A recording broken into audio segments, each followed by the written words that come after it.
On est dans une pièce qui fait 40 mètres carrés, avec des matériaux de base qu'on a dans toutes nos quincailleries, des bacs en bois, des robinets, des circulations d'eau, des petites pompes. Et donc, dans cet outil-là, on va être capable de fabriquer à la demande 5 millions de poissons-chats par an.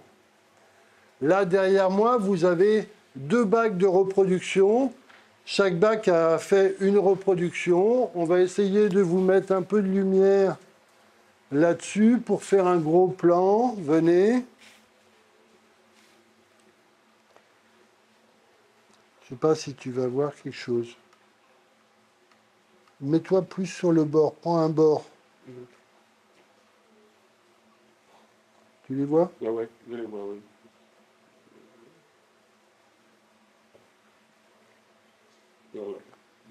Donc là, on a 2 bacs. Hein? Voilà. Qu'est-ce qu'il y a là-dedans? Donc là, c'est des bébés poissons-chats que la chef de production du Clarias a reproduit elle-même. Et elle va vous expliquer comment on fait cette méthodologie. Madame. Bonjour, Madame Koro. Bonjour. Merci de nous recevoir dans l'atelier de... C'est le sexage, c'est la reproduction? C'est la reproduction. La reproduction Oui. du Clarias. Oui. Vous pouvez nous expliquer comment ça se passe? Comme Guy l'a dit, contrairement aux tilapia, les clarias ont une vie sexuelle un peu spéciale. C'est-à-dire, les tilapias ils se reproduisent beaucoup, mais les clarias, c'est le contraire. Okay. C'est-à-dire, en période de chaleur, le mâle reste dans son coin et la femelle reste dans son coin. Il ne travaille pas? Non. La femelle, elle éjecte les œufs et le mâle éjecte sa semence de son côté. Et si Dieu faisant, les deux se croisent, il y a match. Mais c'est très rare que les deux se croisent. Donc, nous, notre rôle, c'est de faire la reproduction assistée. Ah, je comprends bien. Donc là, le facteur chance, aléatoire de rencontre, Oui. vous prenez ça en compte, quoi? Oui, nous, on prend ça en compte. C'est nous, on décide de quand il faut faire des alevins et eux, ils sont à notre disposition. On va sélectionner des géniteurs, mâles et femelles, qu'on met chacun dans son bassin à l'écart pendant une demi-journée. Et on prend le mâle, on coupe la tête, on enlève l'hypophyse qui est entre le nez et dans la tête en fait. On écrase, on mélange avec du sérum physiologique, on pique la femelle avec. On garde pendant toute la nuit. Par exemple, si on le fait dans la soirée, à 19h par exemple, on pique la femelle. Le lendemain matin, on extrait les œufs. Mais avant tout ça, quand on coupe la tête du mâle, on enlève les couilles qu'on garde au frais. Et le lendemain, à 7h, on fait la reproduction. On masse le ventre de la femelle, on enlève les œufs et on prend les couilles du mâle, on coupe en morceaux, et on enlève la sémence qu'on ajoute aux œufs, on mélange et on incube dans les bassins que vous voyez. Ok.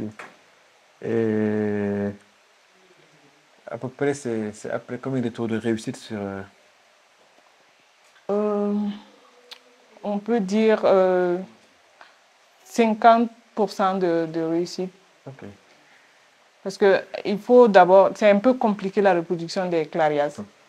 Il faut, après l'extraction des œufs, on mélange avec la semence du mâle.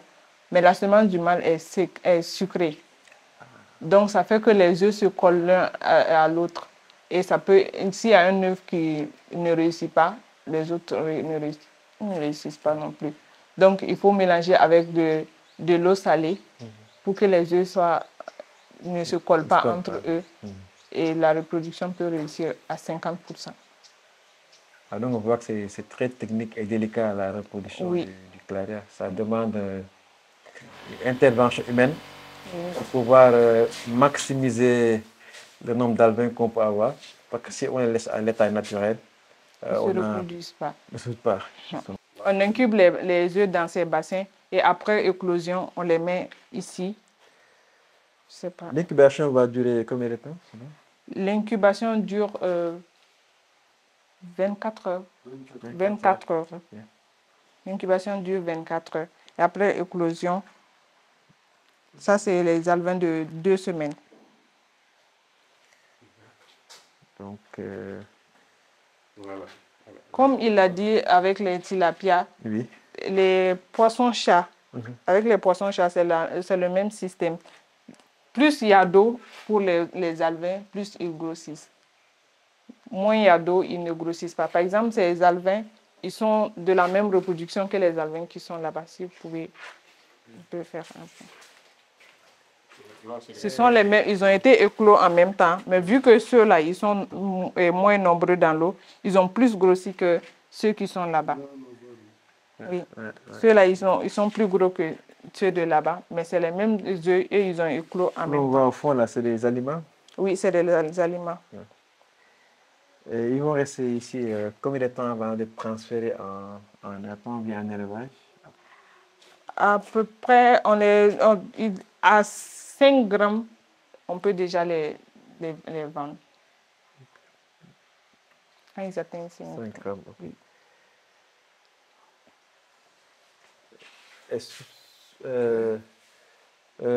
Dans les bassins, sur le plan viabilité, il n'y a pas beaucoup de mortalité, ils tiennent plus. Si on applique les paramètres de vie, circulation d'eau, circulation d'air, il n'y a pas de souci. Donc ça, c'est... Le débat, c'est vraiment le secret à retenir, c'est de faire circuler l'eau et que l'eau qui arrive en douche pour créer de l'oxygène. Important et primordial pour le poisson, circulation d'eau, circulation d'air. Et...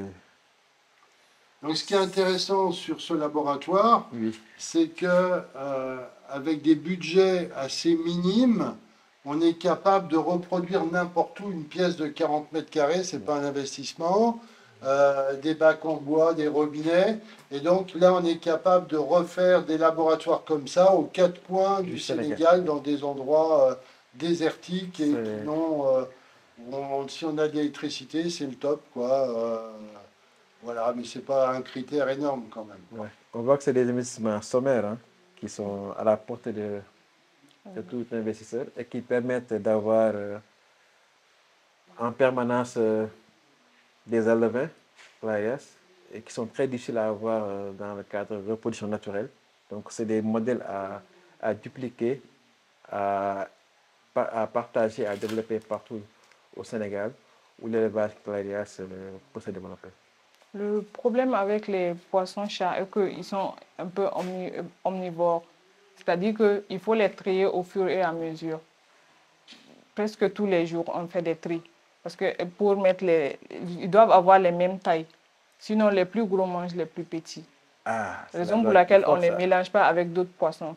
Par exemple, si on mélange les poissons-chats avec les tilapias, leurs vies sont en danger. Ah, ok. Donc, même espèce, même lot. Oui.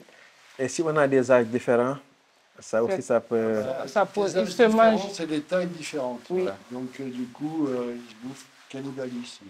Et pour le sexage, ici aussi, même chose. Là, il n'y a pas besoin, vu que lui, il n'a pas de vie sexuelle directe.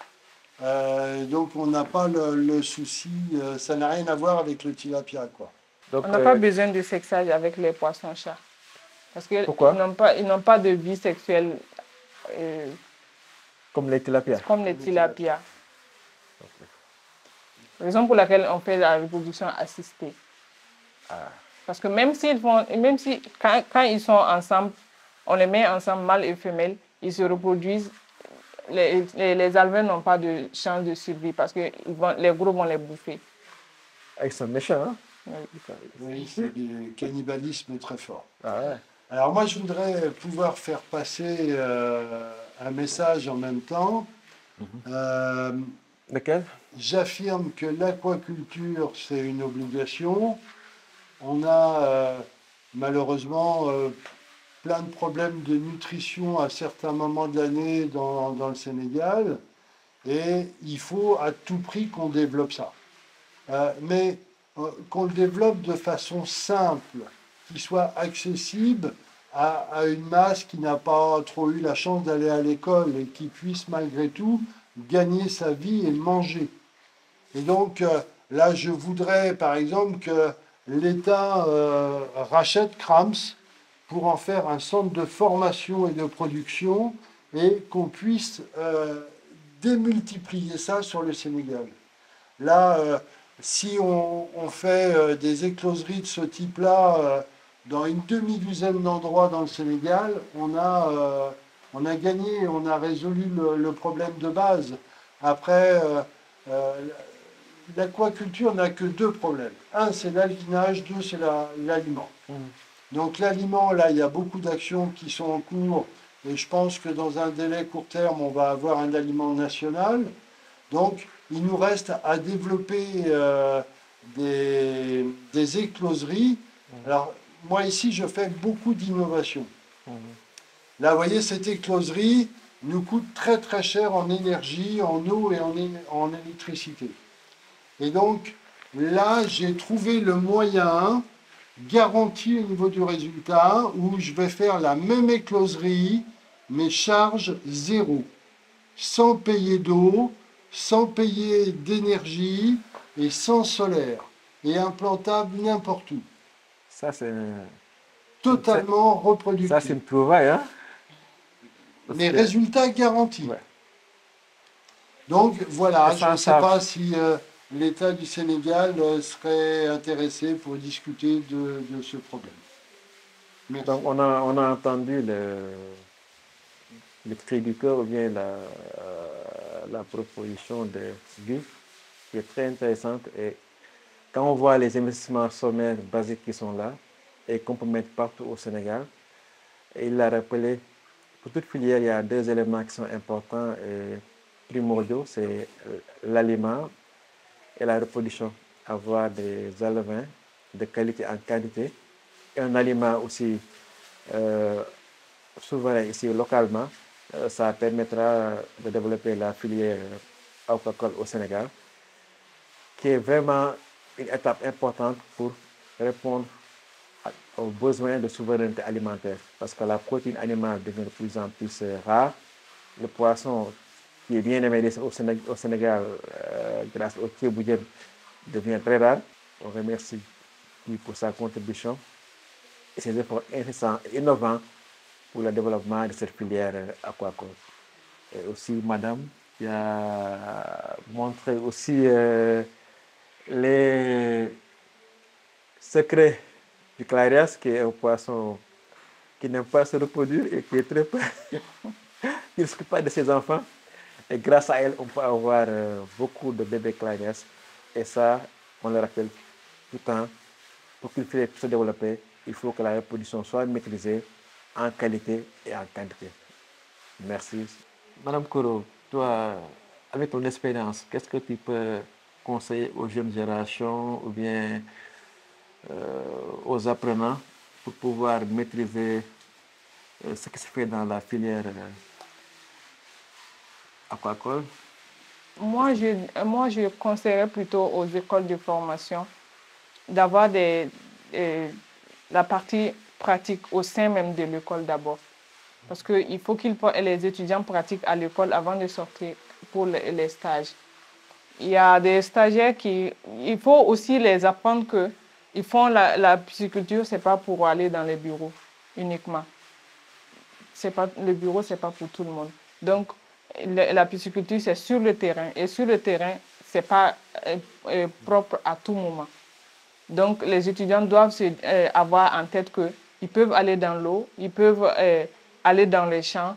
Ils doivent être préparés moralement pour ça. Et la pratique, c'est très important pour la formation. Parce qu'il y a beaucoup de stagiaires qui viennent, mais qui ne maîtrisent rien sur le terrain. Donc, ils doivent d'abord commencer. Nous, on peut les prendre en tant que stagiaires. Mais eux, ils doivent venir avec une notion d'abord. pour que ça... Tu as quelque chose à rajouter sur ça Alors là, on a fait une autre innovation majeure. On a fait une mise en place à l'université Ibra d'Ertia Mathias, où là, autour de l'université, ils ont 18 hectares en exploitation d'arbres fruitiers ou de maraîchage. Et donc là, on leur a fait, c'est réalisé 2 bassins de maraîchage piscicole. C'est des bassins de 200 mètres cubes qui vont être 3 mètres au-dessus du niveau de la terre. Un bassin va être en antharias et l'autre va être en tilapia. Et là, donc, grâce aux 3 mètres au-dessus de la terre, on va avoir de la pression par gravité. Et chaque bassin va gérer 2 hectares de goutte à goutte par gravité. Mais où c'est vraiment une innovation, c'est que les étudiants vont avoir accès dans l'université à des bassins piscicoles où ils vont réellement voir les poissons, les nourrir, comment sont leurs excréments, faire des analyses, et en même temps irriguer par gravité 2 hectares de maraîchage ou d'arbres fruitiers qui permettent de faire de l'économie financière à l'université et en même temps de former réellement des jeunes à des poissons qu'ils vont retrouver dans leur pays au Sénégal. Donc c'est un point important sur la volet formation. C'est le partenariat entre public, privé ou bien la recherche. Parce que ce sont deux éléments qui sont fondamentaux pour développer les filières. Donc les étudiants, les élèves ont besoin de pratique. Et avoir ces outils-là à l'école, ça permettra d'être, dès la formation, être habitué au vivant, à la pratique, et ça aide pour la formation. Comme les Chinois le disent, il faut mieux vaut voir une fois que d'entendre 1000 fois. Donc, c'est important la pratique. Bu ñu ñëwee ci Clarias yi ñoom seen reproduction moo gën a compliqué parce que ñoom bu dee dañu nekk ci ndox bi naturellement jigéen bi dafay def ay nen bu tombeek semence góor bi def ay semence am bu tombee am courant bu ñu dajaloowee rek par hasard loolu mën na indi développement reproduction bi mais comme loolu dafa hasardeux fi ñoom li ñuy def mooy dañu am benn méthode boo xam ne moo gën a pratique mooy dañuy piqûre femelle bi la veille le soir léegi le lendemain nañ dafay daanu ci biir bi léegi bi ñu ko maasee récolter œuf yi isolé ko à côté parallèlement à ça ñu dagg testicule mâle bi ak dagg tam hypophyse bi te benn mélange boo xam ne day permettre un cocktail qui va permettre d'avoir un œuf fécondé pour que loolu mën a jur un alevin. ñu ngi remercier Guy ci dalal bi ak waxtaan bi am solo bu ñu jagleel ak idée yi mu jox éleveurs yi di remercier tam madame Koro ci explication yu leer ci wàllum reproduction Clarias ak tout le personnel bi ñu fekk fii li mën na ne ni élevage agriculture mën na nekk Sénégal mën na am fu nekk parce que équipement yi gis fii équipement yoo xam ne laajul une très grande technologie c'est des équipements sommaires basiques à la portée de tout le monde. Donc lii c'est un modèle à dupliquer partout au Sénégal pour permettre nit yi mën a am jën partout au Sénégal et à un coût très faible. Merci et à la prochaine fois.